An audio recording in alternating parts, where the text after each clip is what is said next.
Petrol diesel మంటలట. యుద్ధం ఎఫెక్ట్తో ఇండియాలో ధరలు పెరిగే అవకాశమట. సౌదీ ఖత్తర్లోని ఆయిల్ కేంద్రాలపైన ఇరాన్ దాడులట. హార్మోజ్ జల సంధి మూసివేతట. అంతర్జాతీయ మార్కెట్లో పెరిగిన ధరలట. ఘోరం, ఒక్క చోట 165 సమాధులట. ఫోటో షేర్ చేసిన ఇరాన్ అట. గల్ఫ్ దేశాలపై దాడులను ఖండించిన భారత్ అట. ఇరాన్ యుద్ధం రంగంలోకి యూరప్ దేశాలట.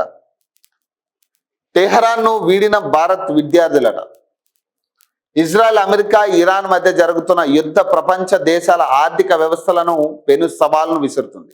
దాదాపు 88% చమురును దిగుమతిని చేసుకునే భారత్కు ఇది మరింత తీవ్ర సమస్యగా పరిణమిస్తుంది. పశ్చిమేషియాలోని చీమ చిటుక్కుమన్న మన చమురు దిగుమతులపై ప్రభావం పడుతుందనే ఆందోళనలు పెరుగుతున్నాయి.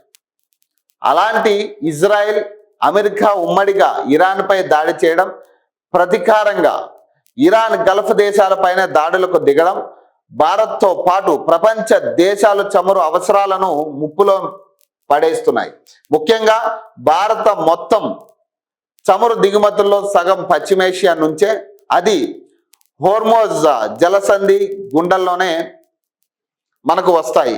తాజాగా హోర్మోజ్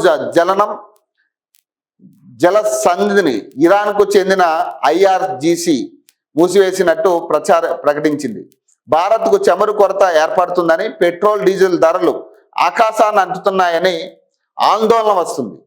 ఇప్పటికే అంతర్జాతీయ చమురు మార్కెట్లో చమురు బ్యారెల్ ధర 10% పెరిగి $80కు చేరిందట. మరోవైపు హోర్మోజ్ జలసంధికి మూసివేసినట్టు ప్రకటన వచ్చిందో రాలేదో, మన దేశానికి చమురుతో వస్తున్న 37 భారీ నౌకలు అక్కడే స్ట్రక్ అయినట్టు తెలిసిందట. మన దేశం చమురు దిగుమతులపైనే ఎక్కువగా ఆధారపడుతుంది. చమురు ధరలు పెరిగితే ప్రతి ఉత్పత్తి, ప్రతి సర్వీస్ పై ప్రభావం పడుతుందట. ఇక ఖచ్చితంగా ఈ డీజిల్, పెట్రోల్ ధరలు పెరిగే పరిస్థితి మళ్ళీ కనపడతాం. ఇప్పుడు అంతర్జాతీయ యుద్ధాల ఎఫెక్ట్ మన ఇండియా మీద పడే ఛాన్స్ ఉంది.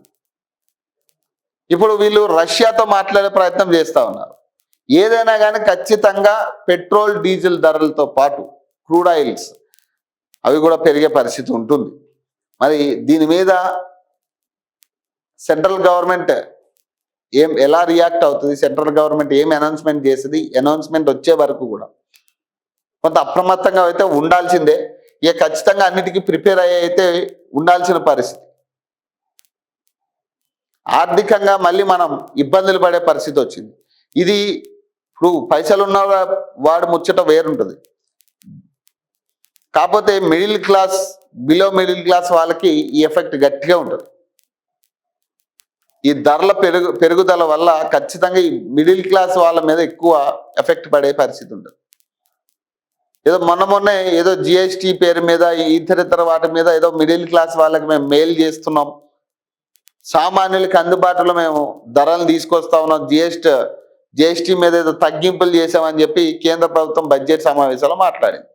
ఇక ఇంతలోనే దాదాపు నాకు తెలిసి 2 నెలలు కూడా కాలేదనుకుంటా బడ్జెట్ సమావేశాలు అయ్యి. ఇంతలోనే యుద్ధం జరుగుతూ ఉంది. ఇక ఇప్పుడు ఆటోమేటిక్గా క్రూడ్ ఆయిల్ పెంచాల్సిన పరిస్థితే. ఇప్పుడు అక్కడ వాళ్ళు అనౌన్స్ చేశారో లేదో తెలియదు కానీ మూసివేశారని చెప్పి మనకు రావాల్సిన ఆ నౌకలు కూడా ఆగిపోయినాయని చెప్తా ఉన్నారు, స్ట్రక్ అయినాయని చెప్తా ఉన్నారు. ఖచ్చితంగా ఒకవేళ అక్కడ ఆగినా ఆగకపోయినా ఇక్కడైతే రేట్లు ఖచ్చితంగా పెంచుకుని తినడానికి తయారవుతారు వీళ్ళంతా. కాబట్టి ఇక అన్నిటికీ ప్రిపేర్ అయి ఉండడం మంచిది.